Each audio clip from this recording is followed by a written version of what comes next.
Good morning and welcome to the Treehouse. This is Kag with a View from Above tarot reading for August 28th, which is a Wednesday.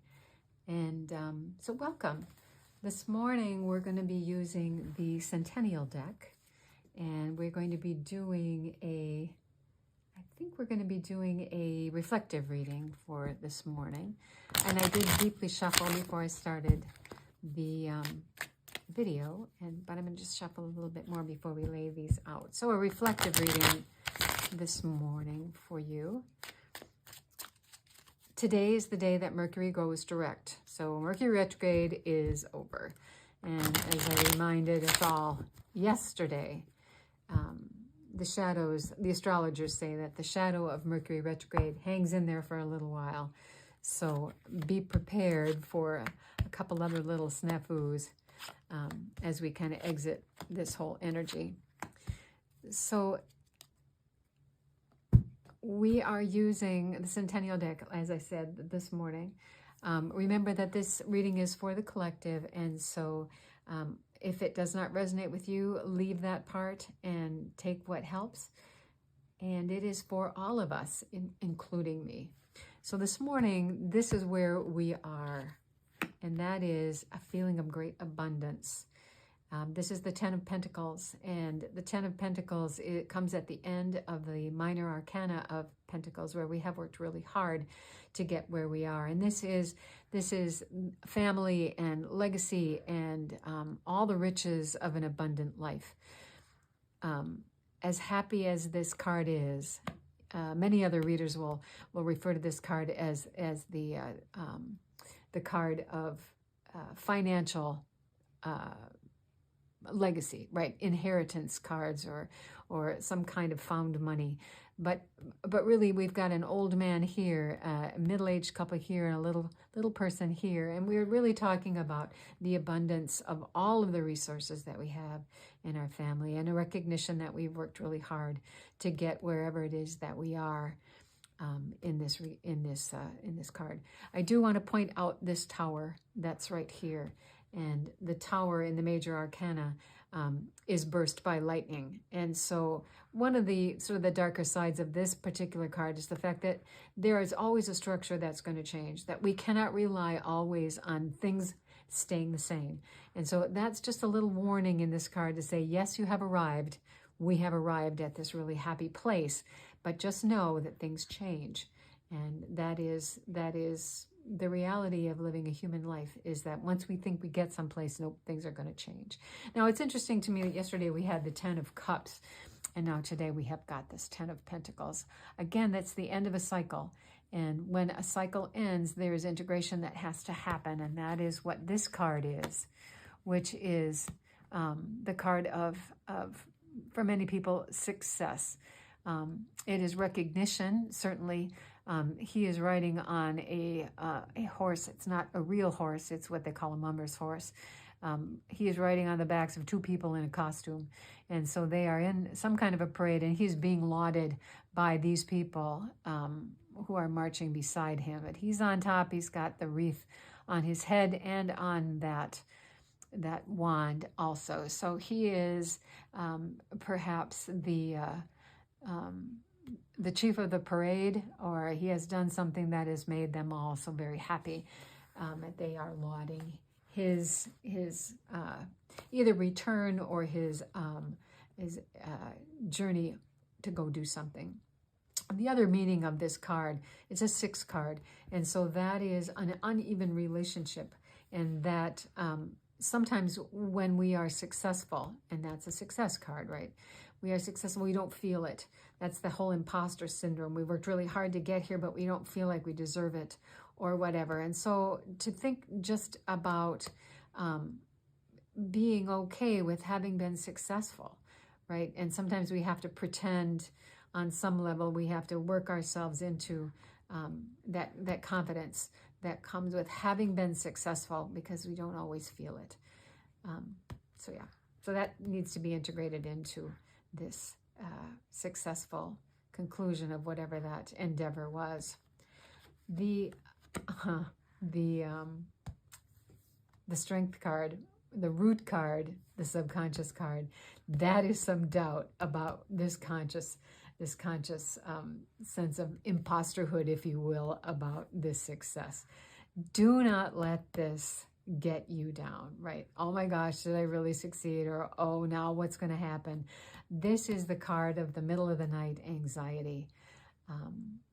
And you know how it is in the middle of the night. You can't really do anything. The stores are closed, right? I mean, there are things that you can do. So if this is something that is troubling, if you're not sleeping well in the night, I guess what I would do, whether this is a worrying about what's going to come next or what you have done to get here, this is about getting up out of bed, and it is to go and do something that will calm your left brain down.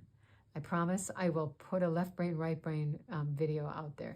But this is being stuck in that repetitive thinking on steroids, right? The Eight of Swords is that kind of thinking also. But this is that terrifying middle of the night thinking where you're just going over and over and over it. So get out of bed. Go listen to some music. Go draw a picture. Go do something else besides just lay there and make yourself absolutely nuts with that anxiety. Sometimes we just have to get out of bed and go do something else in order to calm that brain down. The influence from the past is the devil. That's another card of that trapped thinking. This is where we think we don't have any options. We have to do things the same way we've always done them. So it makes me wonder if there was some effort to get to this that is still producing some kind of negative feelings. On the other hand, if you have had a success here, it may be because you didn't do what you'd always done. And when we have changed things up, that can sometimes really kick off self-doubt and questioning. So as I think about this, it's maybe that you didn't do what you always did, or we didn't do what we always did, and we got this success as a result. But that is why it feels rather unfamiliar, because this was a different way of getting what we wanted. That's interesting. And sometimes we question ourselves about how we got where we got. But if you always do what you've always done, you will always get what you always got. And so if you change it up this time, that could be what's causing this stress and anxiety. So let's look what's on your conscious mind. It's, time to make some new plans. The Two of Wands is the card of looking out over the ocean, of realizing what your limitations are and what your possibilities are. This wand is actually bolted to the side of the parapet, but this one is free. And he is holding the world in his hands as he's looking out over the ocean of possibilities. So this is laying some new plans as a result of having come to the conclusion of this one, that you did in a way that is a little different than before. So that feels positive to me, perhaps, if I look at it from that perspective. And maybe this anxiety is more about what am I going to do next. That is typical after we've reached a conclusion of a previous project. So if these energies remain the same going forward, we've got the Queen of Cups. Queen of Cups is the most intuitive of the four queens. She is able to read other people pretty well. A reminder that queens tend to be consorts and not rulers in their kingdom. They are the ones that take care of the king. They are the ones that take care of others. She's looking at probably the most ornate cup in the deck. And she is very deeply engraved in this water, which is the emotions, right? Her strength, her superpower is knowing how to take care of herself. And so as we look at all of this activity that's happened at the conclusion of this project, we are looking for what is the best self-care coming out of this effort that has been made. And when I talk about self-care, I'm not talking about getting nails done. I'm not talking about, sometimes self-care gets a bad rap as, all we have to do is go get a glass of wine with our friends. No, not necessarily. Self-care has to do with maybe taking a nap. it can be, but it is something about refreshing our emotional health in some way. And you will know best what that is. It may be taking a walk in nature. It may be having friends over for a barbecue, but something that replenishes what has been expanded and what has been expended in these previous cards. So looking at the energies here, we've got 2 wands, we've got 1 cup, we've got a sword, and we've got a pentacle, and we've got the devil. Reading horizontally, again, I'm thinking that this is a new way of doing something. You tried something different and are feeling maybe not quite as confident about your success, but it was definitely a success. And brought you some abundance out of that. But it is leaving you somewhat depleted, and you need to do whatever it is that helps you to sort of regain some balance in your emotional life. And reading vertically, we've got a success here that is still causing you a little consternation about this. And it could be that you're not sure what needs to come next, which is what this planning card is about. So the Merryweather card this morning is the Ace, or the Knight of Pentacles.